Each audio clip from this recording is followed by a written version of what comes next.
Man, he's just too strong. What kind of training did he have to do to acquire that kind of power? This ends here and now. Time to show you my final form.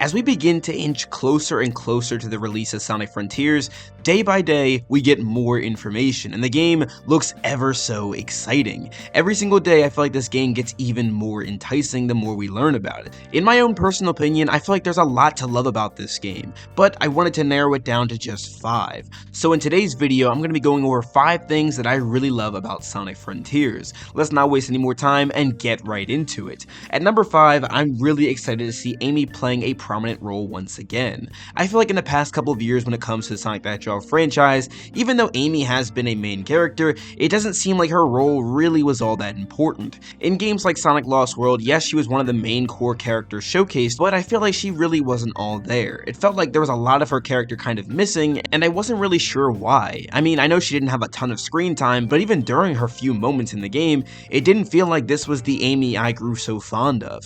And I do want to make it clear that I don't believe this is only a Sonic Lost World issue, as I also believe this similar thing happens in Sonic Generations, as well as Sonic Forces, and even a couple of other games that Amy is featured in. But that aside, I really want that to change here in Sonic Frontiers, and I believe that it possibly could. Seeing as though that Amy is being featured often in the story trailer as well as in other screenshots for this game, and just overall the way they promote this game so far, seems to me that they really have an emphasis on Amy. Now, I know she won't be the most main character right after Sonic, but it's quite possible that she gets a lot of screen time and they're able to adjust her character in such a way that brings her right back to her roots, and I would really love to see that. At my number 4 spot, I am extremely ecstatic to see Sonic the Hedgehog actually have a real moveset. I honestly was so tired of just ramming into enemies over and over again and just hitting them with the homing attack. I feel like we've had that for years and years and years, and quite frankly, it's cool, but I think it's outworn its welcome. I feel like Sonic is capable of doing so much more than just these 2 basic moves, and finally Frontiers is going to be able to highlight just how vast his repertoire actually is. I remember getting into discussions with other like-minded Sonic fans in the past on whether or not Sonic or Shadow would win in a fight, and I've often seen people say that Shadow would win just because he has more moves under his belt, and finally, I can say that that statement is no longer valid. Sonic can do now just as much as Shadow can, and even in the past I feel like that has been proven invalid anyway, considering that Sonic has added other moves like Sonic Wind and other moves along those lines. You see, when it comes to Sonic the Hedgehog, I feel like he's had a whole bunch of moves in the past that we just really didn't get to see. We knew that he could do it, but we never actually got to experience those moves in gameplay, and now we can finally get that taste. Actually, I want to go back to Sonic Forces for a second there. When Sonic has that fight with Zavok earlier in the game, there's this one moment where Sonic is absolutely beating the crap out of Zavok. He's punching and kicking him all upside his head, and Zavok just falls on the ground. Obviously, this was just a fake Zavok, but seeing Sonic be able to pull this kind of thing off, even if it is pretty basic, just punching and kicking, it made me realize that I would love to be able to have this part of Sonic's moveset. I'd love to be able to just punch and kick enemies in actual gameplay. And I know this happened in Sonic Lost World, but I feel like this wasn't at its fullest potential. I feel like this can be optimized and be a whole lot better, and Frontiers is going to be able to pull that kind of thing off. However, there was one thing that made me super curious about Sonic the Hedgehog's moveset in this game, and it was the sheer fact that we had never heard of these moves before, so I was curious as to if Sonic was capable of doing them before, or these are new moves exclusive to this game only. Now, personally, I would love to see Sonic pull this stuff off again and again and again and see this in more Sonic games, but if this is exclusive to this game, I'm curious as to how he's able to learn them and how we go about unlocking new abilities. The overall function of the combat feature is not only going to make the game a lot more replayable, but also just more fun. Personally, I love the Werehog levels in Sonic Unleashed. Even though they were a bit too long for my liking, I still really enjoyed them for what they were. Being able to pull off all different kinds of combos and unlock new moves as I progressed throughout the game was really fun, and overall I'd just say it was super satisfying. So I'm kind of hoping that my love for the Werehog levels in Sonic Unleashed translates well to Sonic Frontiers. At my number 3 spot, I'm actually just looking forward to running around in this open area and exploring as Sonic. It's pretty simple, yes, I know, but we never had an opportunity with Sonic the Hedgehog unless you count Sonic Speed Simulator and maybe a couple of other games way long ago, where we were able to just run around and explore an area as Sonic. But even if we were in those previous games I mentioned, we were never able to do it to the extent that Frontiers offers. Actually, up until this point, it was kind of hard to imagine an idea of an open world Sonic game, and I've made videos on it in the past, but when I made those videos, I honestly was having a hard time visualizing how the game would look. I came up with a couple ideas, but none of them actually matched what we got here in Sonic Frontiers. There were a couple times where I came kinda close, but not really hitting the mark.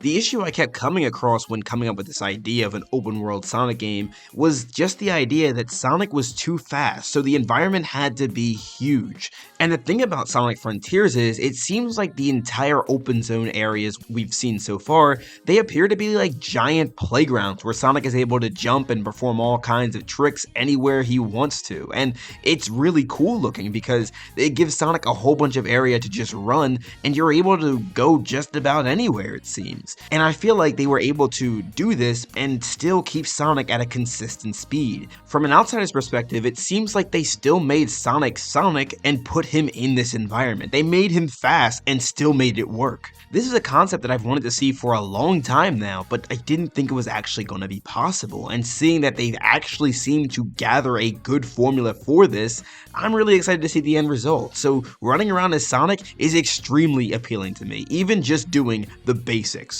At my number 2 spot, allow me to just geek out here for a moment. Sonic Adventure is not only one of my favorite Sonic games of all time, but also one of my favorite video games in general of all time. So hearing that the roster of characters is going to be just kind of only the Sonic Adventure core, it kind of has me freaking out just a little bit. Hearing that Sonic, Tails, Amy, Knuckles, Big, and Dr. Eggman are all going to be present in this game makes me feel a little nostalgic for what happened several years ago. As some of you may know, I wasn't alive during the initial release of Sonic Adventure, but one of the first games I actually owned was Sonic Adventure DX, and this was a game that I loved to play. It wasn't my first Sonic game by any means, but it was one that I really gravitated to. Now, of course, I finished every single story except for Biggs at that point, as I said in a video prior, but Biggs was always just kind of scary to me because I hated looking at the fishes. Or fish. I'm sorry. But years after I put on my big boy pants and actually beat the game to its entirety, I found a whole new love for it. Being able to see Super Sonic fight perfect chaos was one of my biggest highlights of being a young Sonic fan. So to say the least, Sonic Adventure has a huge place in my heart, and it's one of the reasons why I was always such a huge Sonic fan. I would go back and replay this game all the time, and I still do to this day. So seeing this core group of characters make an appearance once again in a mainline story game has me bouncing off the walls. The only one we're really missing here out of the playable characters is Gamma, and I guess Metal Sonic if you want to count him as well. But either way, this group of characters hasn't been featured exclusively in a mainline story in forever. So seeing this group get a spotlight again in Sonic Frontiers, to me, kind of sets up a good sign. Hopefully that doesn't make me a biased Sonic Adventure fan, but what can I say, I'm a sucker for the nostalgia, they got me.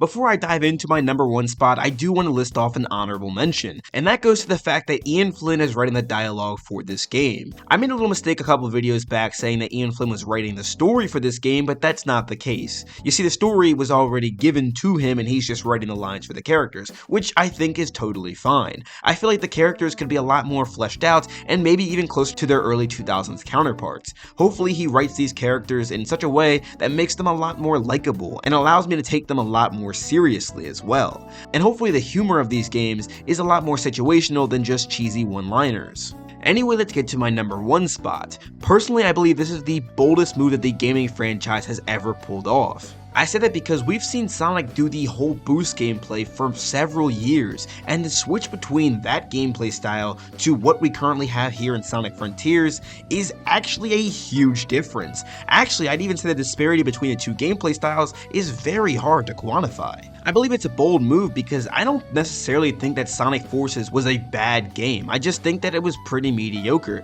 Given more time, the game could have been a lot better. And I feel like with that said, it would have been a lot safer to actually continue continue to build on what you already did with Sonic Forces and improve upon that. But instead, they flipped the script and did something completely different.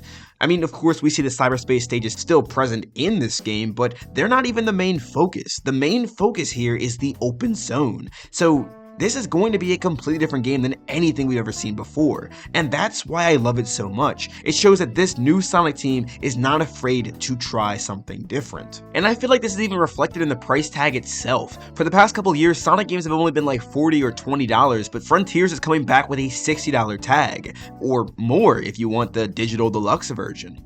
You see, the funny thing is, I'm not looking forward to paying more money, but I am happy to see the increase of the price of Sonic games because it's beginning to show me that they're confident in what they're putting out. In the end, them testing the waters with this entirely new gameplay formula has me extremely excited, and that's why it's the #1 thing on this list. The #1 thing that I love about Sonic Frontiers. But anyway, I now want to hear from you guys. What are you most excited about for Sonic Frontiers? What do you love the most about this game? Let me know all your thoughts in the comment section down below. And also leave a like and subscribe on the video if you enjoyed it. It really goes a super long way and I greatly appreciate it. Anyway, now's a great time as any to shout out my legendary channel members. Thank you all so very much for supporting me and my channel and creating the best possible content that I can create. Videos like these and many more would not be possible without you. I praise the Lord for y'all every single day. Y'all are truly the best. If you're interested in becoming a member of my channel, there'll be a link in the description down below. But if you want to support me through other means, I have a merch store. And in that store, you guys can check out all sorts of SONICSTA swag, like hoodies, hats, t-shirts, you name it, we got it. The link will be in the description for that as well. But anyway, thank you all again so much for watching. This is Sonic signing out. Have a super blessed day, y'all. Why are you playing that trash?